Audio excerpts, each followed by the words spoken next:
सतगुरु की साजी निवाजी प्यारी सात संगत जी, प्यार और सत्कार से कहना धान निरंकार जी। सतगुरु निरंकार दातार निरंकारी राजपिता जी का और आप सात संगत माँ का आशीर्वाद लेते हुए दासी आप जी के चरणों में ये विचार रखने जा रही है। आज के विचारों का टॉपिक है मन और इच्छाएं। सात संगत जी, हमारे मनों में कई प्रकार की इच्छाएं जन्म लेती रहती हैं। कभी किसी वस्तु को पाने की इच्छा, तो कभी दूसरों से अपनी तारीफ प्रशंसा सुनने की इच्छा, कीर्ति और ख्याति पाने की इच्छाएं भी पैदा होती रहती हैं। इच्छाएं हमारे मनों पर इस प्रकार हावी हो जाती हैं कि हमारे जीवन का हर एक कदम किसी न किसी इच्छा को पूरा करने के लिए ही उठता है। आदमी में पैदा हुई इच्छाओं में दूसरों से मोहब्बत करने की इच्छा भी शामिल है। मोहब्बत का भाव सकारात्मक भाव है, पॉजिटिव थॉट है। यदि मानव विशाल दृष्टिकोण रखकर मोहब्बत करे तो वह सारे संसार के लिए वरदान सिद्ध हो सकता है। हम यहाँ इच्छाओं पर चर्चा कर रहे हैं। कभी कभी ऐसा होता है कि यदि घर का कोई सदस्य, कोई मेंबर हमारी इच्छा अनुसार काम नहीं करता, तो हमें उसका ऐसा करना अच्छा नहीं लगता, बल्कि छोटे या अपरिपक्व बच्चों के अलावा हमें घर के किसी सदस्य को अपनी इच्छा अनुसार काम करने के लिए मजबूर नहीं करना चाहिए, क्योंकि हर एक व्यक्ति की अपनी सूझबूझ होती है, अपनी समझ होती है और वह अपनी समझ से काम करना पसंद करता है। बल्कि हम उसे अपनी सलाह तो दे ही सकते हैं। घर परिवार की भलाई में कई बार ऐसा करना जरूरी हो जाता है। इस बारे में विचार करें और अपने आप से यह क्वेश्चन करें कि क्या सामान्य संसारिक जीवन व्यतीत करना या भौतिक पदार्थों की प्राप्ति ही क्या हमारी इच्छा होनी चाहिए? इसका उत्तर हाँ में नहीं मिलेगा, क्योंकि संसारिक इच्छाएं तो कभी पूरी होती दिखती ही नहीं हैं। पूरी क्या, वह तो कम भी नहीं होती लगती। सामान्य इंसान का इच्छाओं से पूरी तरह आजाद होना आसान नहीं है।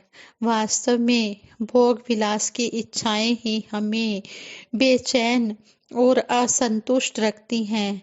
इच्छाओं की अधिकता ही हमारे मन की शांति का हरण करती है। इसलिए हमें श्रेष्ठ और अच्छी इच्छाओं को ही धारण करना चाहिए।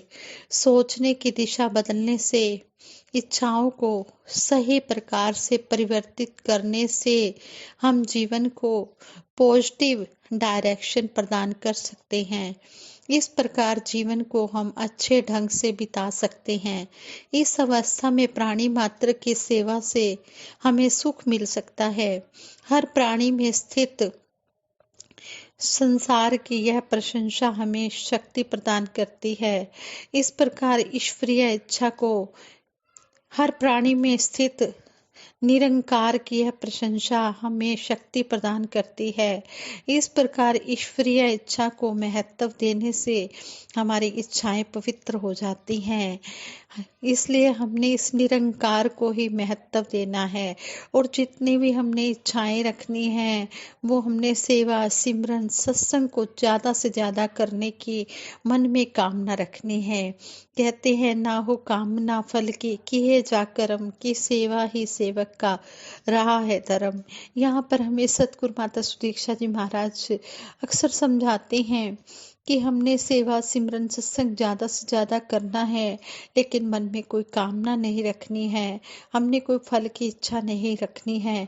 निष्काम भाव से इस काम को करते चले जाना है और यही काम ही हमारा आगे परलोक में भी काम आएगा।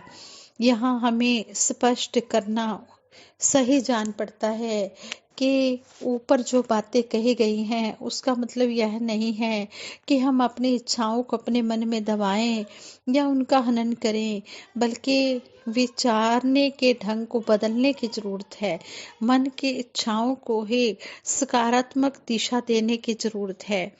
जिससे हम ऐसा देखा जाता है कि जिससे हम प्यार करते हैं, अक्सर उसकी इच्छा ही हमारी इच्छा बन जाती है।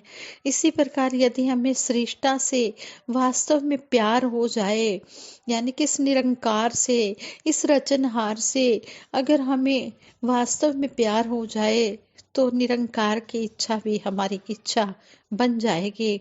यदि हम निरंकार से नाता जोड़कर अपनी इच्छा की अपेक्षा निरंकार की इच्छा पूर्ति को अपना उद्देश्य बना लें, तो जीवन सामान्य से असामान्य अवस्था में प्रवेश हो सकता है।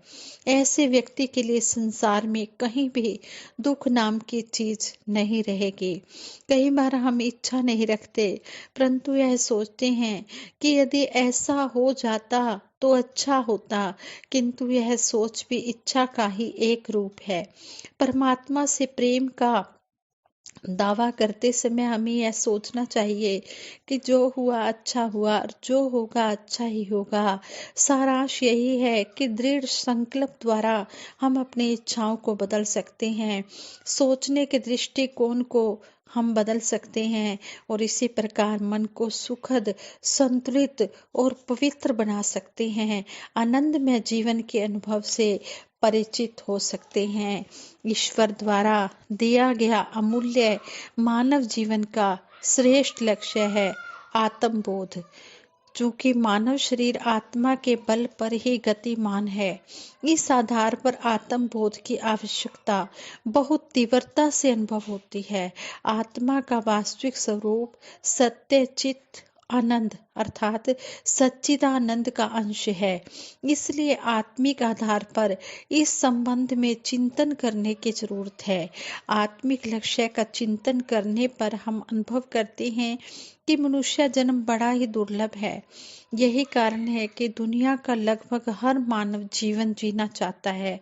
हॉस्पिटल्स, पीरों फकीरों के यहाँ दिखने वाली भीड़ मानव की इस जीविका की ही सूचक है। इस संबंध में एक प्रसंग ध्यान आता है। एक गरीब लकड़हारा बहुत मेहनत करके 2 समय की रोटी का जुगाड़ कर पाता था। वृद्धावस्था के कारण डेली की मेहनत उसे प्रेरित से ज्यादा आतंकित करता था। इस आतंक के परिणाम स्वरूप उसके मन में ख्याल आया कि ऐसे कठिन जीवन को जीने से अच्छा है कि यमदूत मुझे लेने आ जाएं, क्योंकि वो कठिन मेहनत कर नहीं सकता था। उसका जो शरीर था वो काफी वृद्ध हो चुका था, बुजुर्ग हो चुके थे वो। तो ऐसे में उन्होंने भगवान के आगे यही प्रार्थना की कि इस ऐसा कठिन जीवन जीने से अच्छा है कि यमदूत मुझे लेने आ जाएं। स्योंगवैस उस समय वह जिस पेड़ के नीचे खड़ा था वह कल्प वृक्ष था। सोचते ही उसकी इच्छा पूरी हो गई। सामने जैसे ही यमदूत को देखा, बुजुर्ग लकड़हारा डर गया।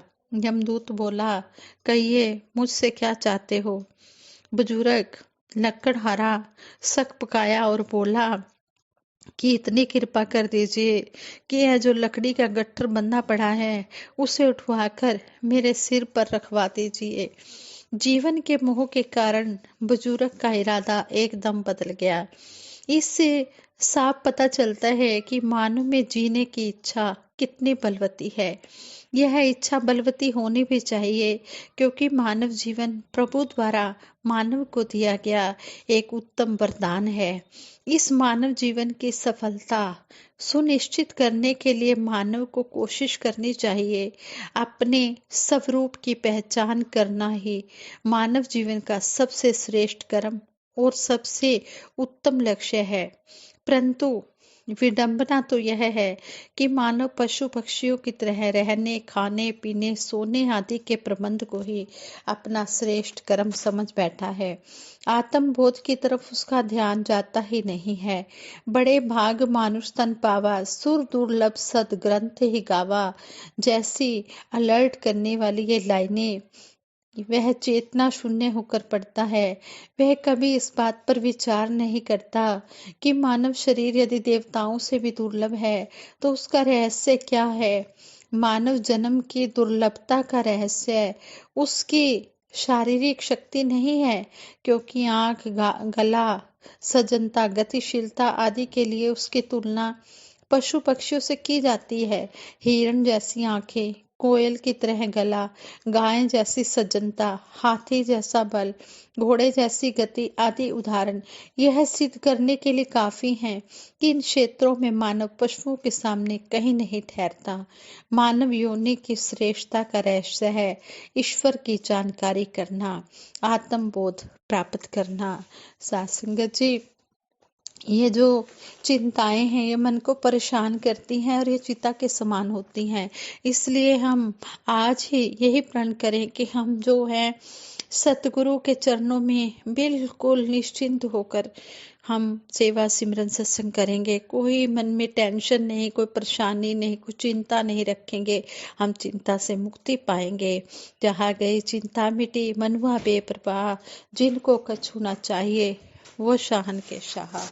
हाँ संगत जी, इन सब बातों से मुक्ति पानी है और सतगुरु के चरणों में हमने ज़्यादा से ज़्यादा सेवा सिमरन सत्संग करते चले जाना है। कहते हैं जब हम अपने आप को सतगुरु के चरणों में समर्पित अर्पित कर देते हैं तो फिर ये अपने आप हमारी चिंताओं को हर लेते हैं, हमारी चिंताओं को दूर करते हैं। फिर इनकी अपने आप जिम्मेवारी बन जाती है। ये अपने भगत की अपने आप हर पल रक्षा करते हैं और जो अपने भगत के लिए सुखदायी लगता है इनको ये देते चले जाते हैं। इसलिए हम सतगुरु का हर पल शुक्र गुजार करें। जो भी मिला है प्रभु की देन समझकर उसका आराम से उपभोग करें। यही सुखी जीवन का रहस्य है। साथ संगत जी, विचार करते हुए बहुत सी गलतियां हुई होंगी। उन गलतियों के लिए दासी आप जी के चरणों में क्षमा प्रार्थी है और सबके भले की कामना करते हुए दासी सिमरन कराएगी। सभी मिलकर सिमरन में साथ देना। तू ही निरंकार मैं तेरी शरण हाँ, मैनू बख्श लो। तू ही निरंकार मैं तेरी शरण हाँ, मैनू बख्श लो। तू ही निरंकार मैं तेरी शरण हाँ, मैनू बख्श लो। तू ही निरंकार मैं तेरी शरण हाँ, मैनू बख्श लो। बोलिए सतगुरु माता सुदीक्षा सविंदर हरदेव जी महाराज की जय। निरंकारी राजमाता गुरु बचन अवतार की जय। सात संगत जी प्रेम से कहना धन निरंकार जी।